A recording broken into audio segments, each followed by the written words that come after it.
Bien, el Observatorio de la Niñez de la Fundación Colunga ha determinado que ser niña o niño hoy en Chile es más difícil que hace 7 años.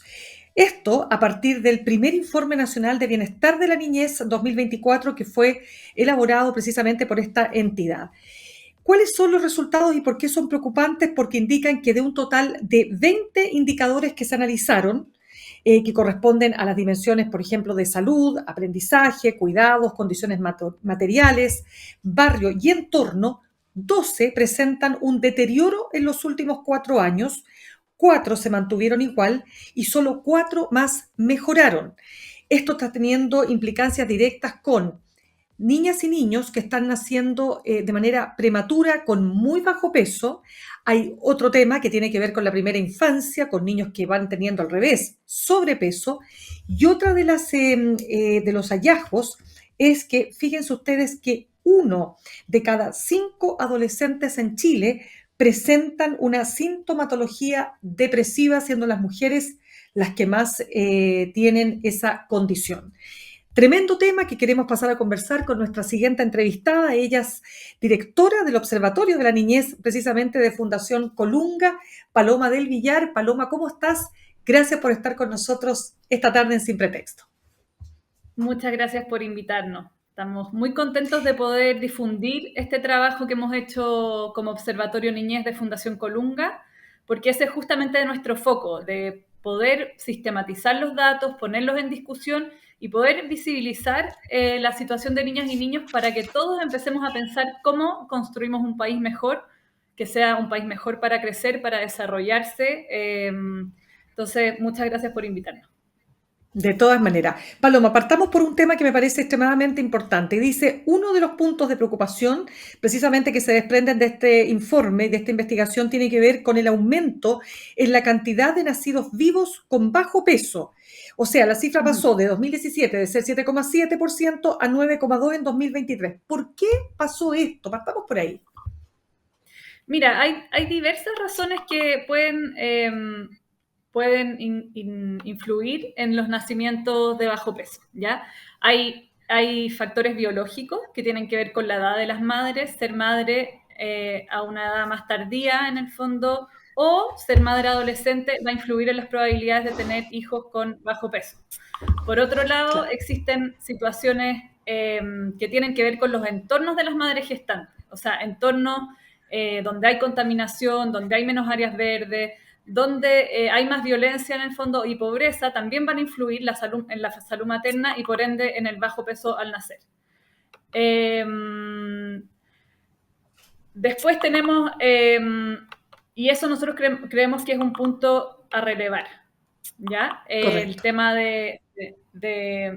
las condiciones ambientales. Otro punto relevante tiene que ver con la distribución de los nacimientos. O sea, en Chile están naciendo menos niños también.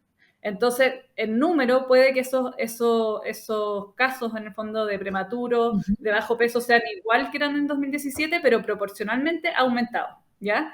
Y por otro lado, están las razones como médicas, en el fondo, de que hoy Ujú. en día un niño prematuro también tiene más probabilidades de sobrevivir que hace años atrás, ¿ya?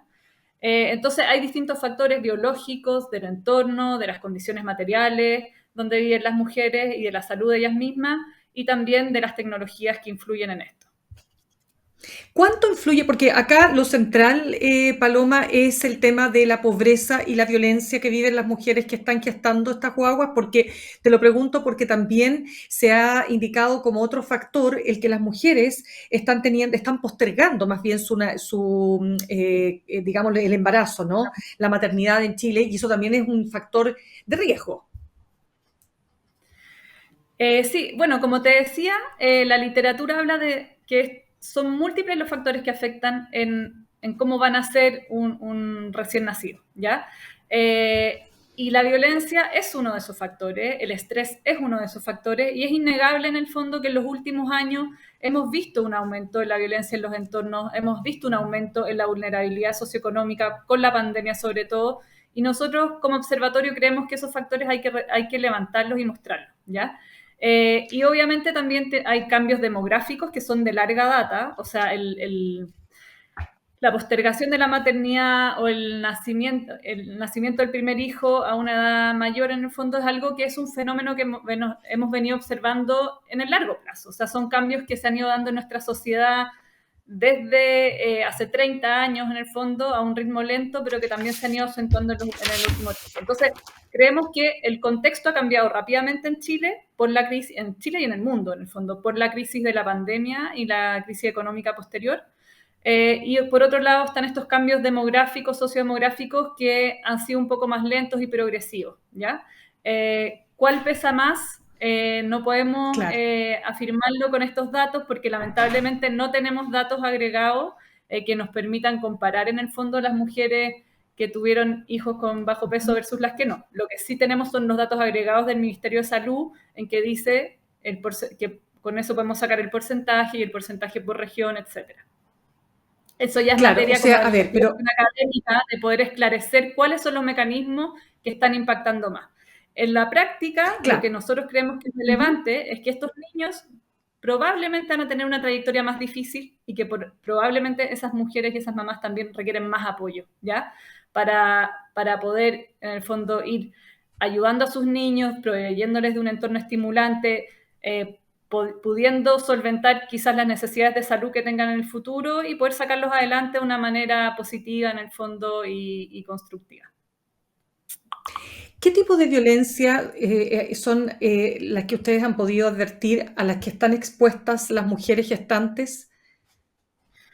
No, nosotros tenemos como foco de este trabajo es la situación de niñas y niños. Mm, Entonces, lo que sí correcto. hemos visto es en los entornos donde viven las niñas y los niños, y por ende su familia, ¿cierto? Violencia Claro. en los entornos. Nosotros construimos un indicador que tiene que ver con la violencia crítica, donde analizamos en el fondo cuántos niños y niñas viven en barrios donde el último mes o han habido balaceras o en el último mes han habido peleas o amenazas frecuentemente, ¿ya? Esas son preguntas que se le preguntan a la jefa de hogar y nosotros calculamos cuántos niños viven en estos barrios que tienen violencia crítica bajo esas características. Y lo que vemos es que ha ido en aumento, ¿ya? Si en 2017 había un 41% de niños que vivían en barrios con violencia crítica, hoy en día es un 47%, o sea, es un aumento como de 6 puntos.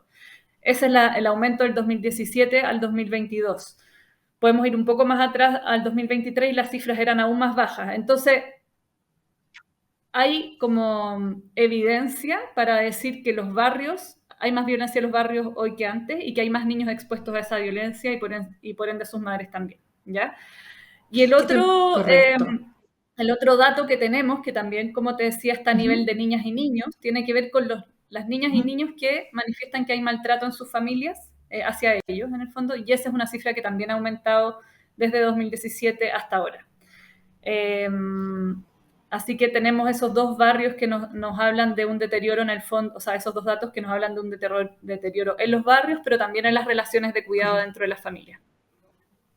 No, es que ese es un tema súper importante y es muy importante relevarlo también porque incluso tú te puedes, comillas, alimentar bien en un embarazo, pero si estás en un entorno de mucho estrés, de mucha angustia, de mucha tensión y violencia, claramente eso puede perjudicar el proceso de gestación sin duda y ustedes lo están acá evidenciando. Otro de los hallazgos, Paloma, es que ya hablemos de la primera infancia, ¿no? Lo que ustedes han determinado como el sobrepeso que si en 2017 llegaba al 20%, hoy afecta al 23% de los niños en Chile, es decir, entre primero y quinto básico, siendo ellos los más afectados, ¿no es así? Con 28% de obesidad. Entonces, ¿cómo pasamos Sí. de un punto a otro? Eso también es interesante analizar. Sí, mira, las cifras de malnutrición por exceso, que incluyen la obesidad y la obesidad severa, han ido en aumento. Nosotros acá mostramos y visibilizamos esta ventana de tiempo pre y post pandemia, ¿cierto? Pero si uno ve Claro. más hacia atrás, vemos que la tendencia al aumento lleva más de 10 años, ¿ya?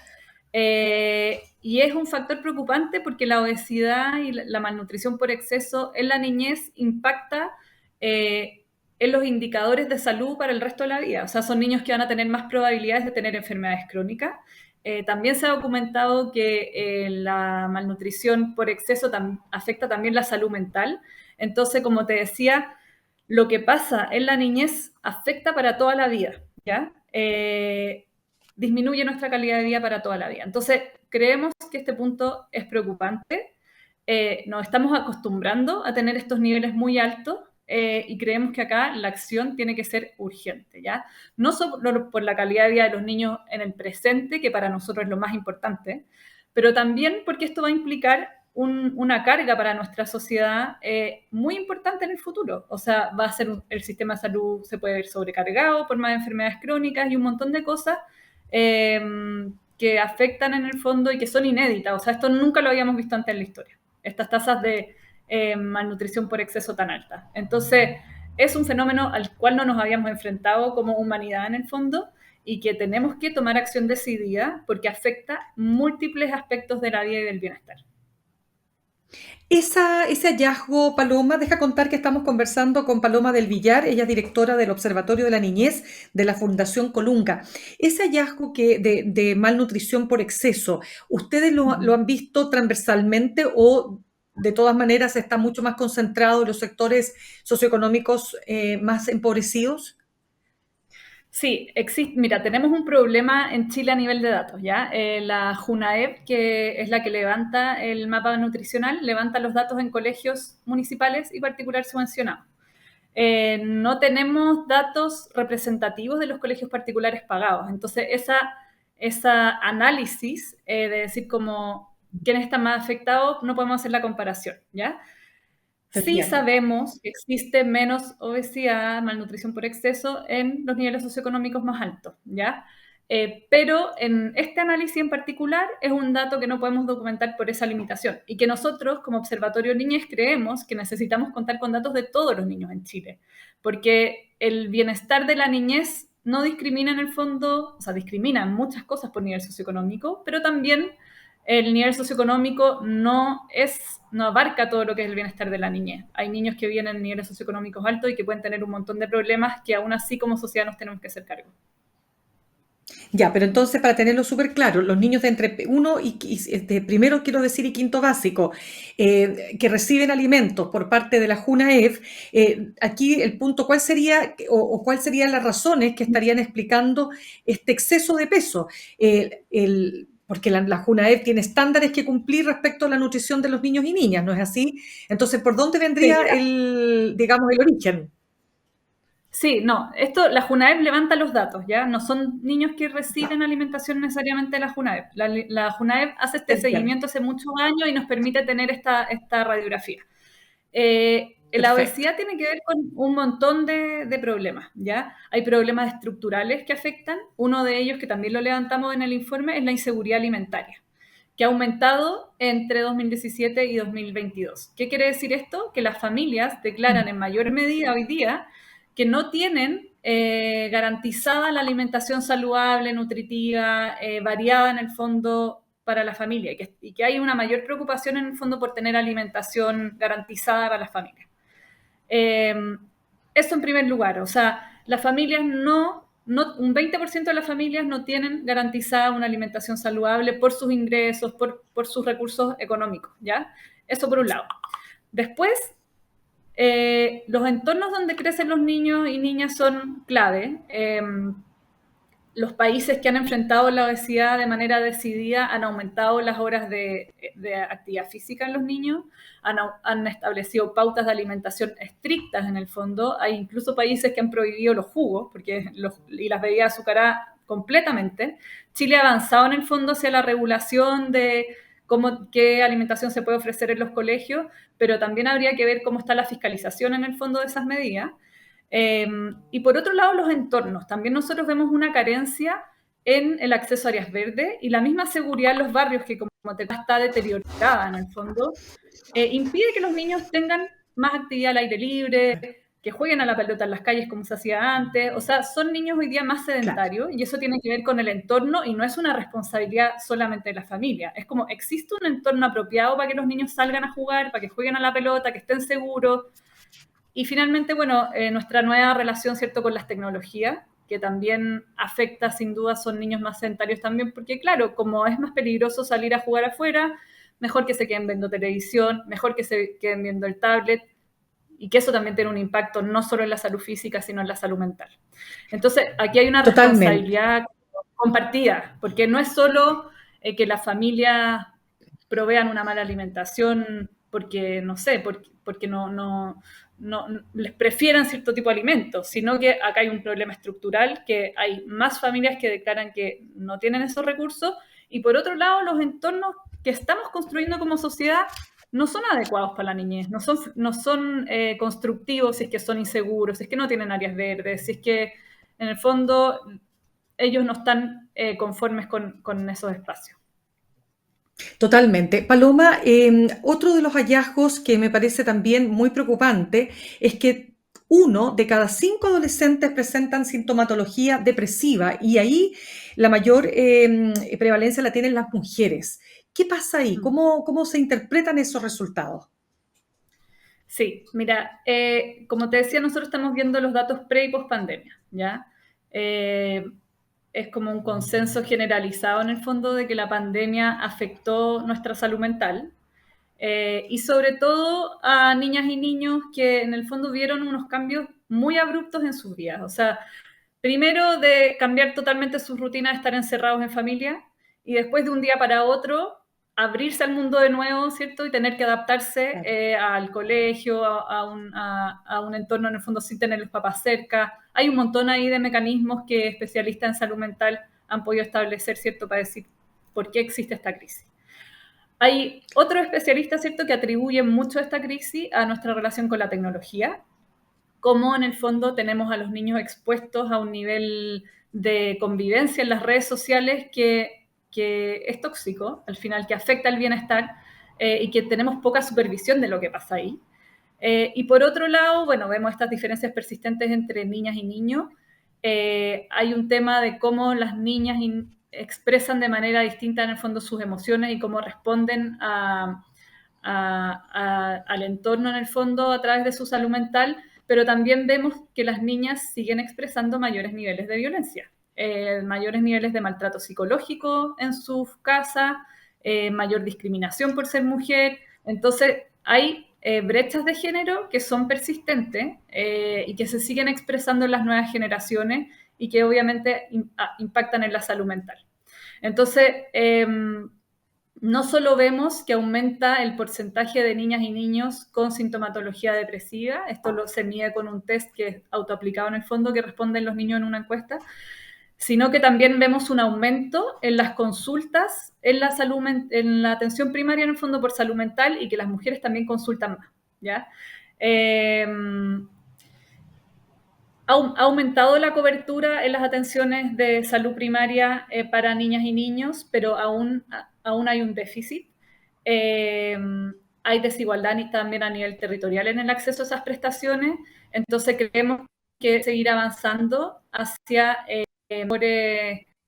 por cobertura en salud mental, pero también en la prevención, ¿ya? ¿Qué vamos a hacer los cuidadores, los colegios con el tema de las redes sociales y con la salud mental de los niños y niños? ¿Qué vamos a hacer con esta vía en el fondo que están promoviendo la salud mental? ¿Qué con las relaciones de cuidado que tenemos con cada vez más aislados, que las familias tienen menos apoyo? Son un montón de cosas que los adultos, en el fondo, cuidadores, también los que hacen políticas públicas, tenemos que responder, porque acá no es solo ir a atacar a la persona con el síntoma, con el tratamiento, sino que es cómo prevenimos esta epidemia, en el fondo, que ha venido creciendo desde la pandemia. Claro, y que si tuviéramos que resumir todo lo que estamos conversando hasta ahora con Paloma del Villar, directora del Observatorio Niñez de Fundación Colunga, claro, los niños y niñas en Chile están naciendo en peores condiciones, ¿no? Y eso es una cuestión que hay que levantar las alarmas. Por lo tanto, para buscar también formas y caminos de abordaje, hacia dónde debieran estar entonces orientadas las políticas públicas. Primero, en el caso de los prematuros nacidos hoy día, ¿no? O los nacidos prematuros, o los niños con obesidad, o este caso, ¿no es cierto?, de los aumentos de síntomas depresivos entre los niños, niñas y adolescentes, ¿no? Sí, mira, acá nosotros, bueno, tenemos una serie de recomendaciones que van a estar en el informe. Creo que hemos ido hablando de algunas de ellas a lo largo de la entrevista, Sí. pero creemos que tiene que haber una inversión decidida en primera infancia. Chile ha avanzado en esto, ya Chile tiene un programa muy innovador que se llama El Chile Crece Contigo, que empezó en 2006, ha sido felicitado en el fondo a nivel internacional, pero creemos que se tiene que seguir profundizando ahí. Las familias necesitan programas de acompañamiento, algunas familias, en el fondo las más vulnerables, necesitan acompañamientos más intensivos. Y también tenemos estas familias, ciertos migrantes que no necesariamente acceden igual que los chilenos a este tipo de programas porque quizás no saben o porque quizás creen que por no tener ciertos papeles, ¿cierto?, no pueden acceder o por bien de conocimiento, ¿ya? Entonces, necesitamos fortalecer los programas de la primera infancia, tanto en acompañamiento como en las oportunidades de aprendizaje temprano que tengan las niñas y niños.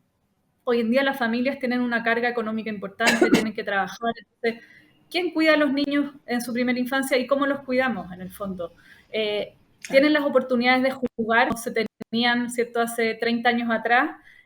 Tienen esa estimulación, esas relaciones sensibles que requieren ellos para ir aprendiendo cómo es el mundo.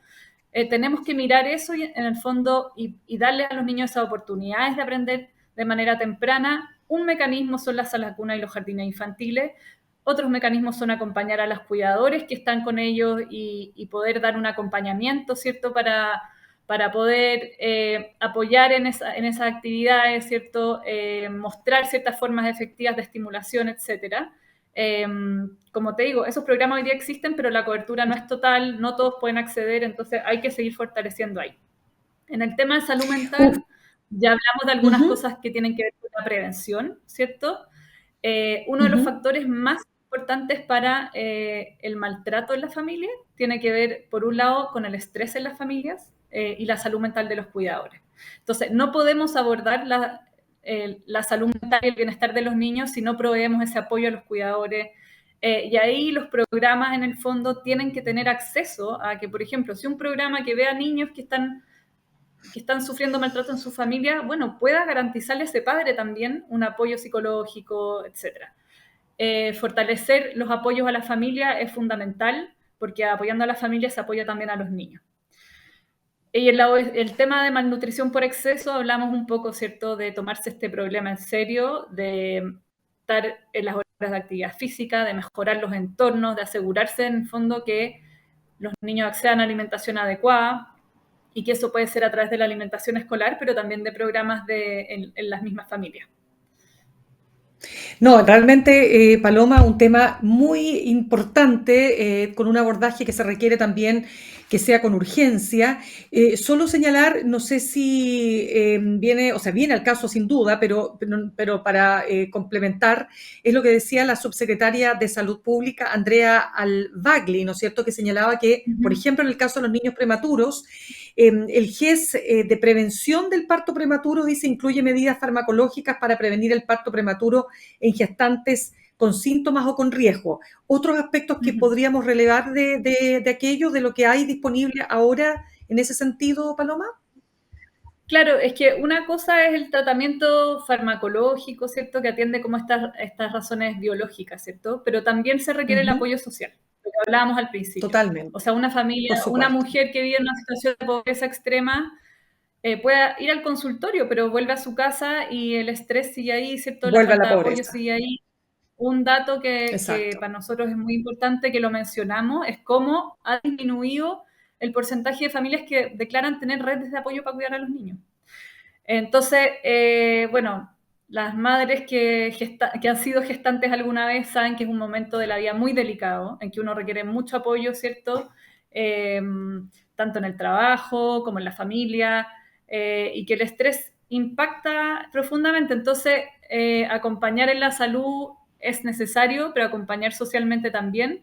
Y ahí, bueno, hay ejemplos en otros países que se hacen grupos de acompañamiento y hay ejemplos también en Chile. La sociedad civil tiene programas muy prometedores que acompañan a las madres con profesionales. Hay un programa que a nosotros nos gusta mucho que se llama Conversemos Mamá, que acompañan a las mujeres durante la gestación a través de grupos de apoyo y que ha demostrado influir en el bajo peso al nacer.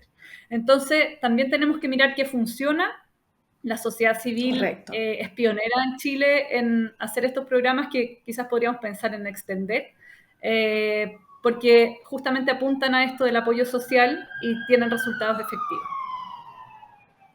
Ya, pues ahora sí, Paloma del Villar, directora del Observatorio Niñez de Fundación Colunga, muchas gracias por haber compartido este tema tan relevante, ¿no? Para nosotros, para el país y para el futuro de nuestras niñas y niños y adolescentes. Sí, los quería dejar invitados a leer nuestro informe. Va a estar disponible en nuestra página web, observatorionines.org. Perfecto. Tenemos ahí muchos artículos, información, datos que pueden ir bajando sobre niñas y niños. Y que en el fondo volver a transmitir que este es un problema de todos. No basta una sola acción, no basta un ministerio, no basta que alguien quiera hacer algo, sino que son acciones que tienen que ser integrales porque niñas y Totalmente. niños son afectados por el entorno, la familia, la salud, etc. Entonces acá hay una acción que es colectiva. Te agradezco muchísimo por habernos compartido este tema. Muchas gracias a ti, que tengas buena tarde. Muchas gracias. Que estén bien. Chao. Gracias.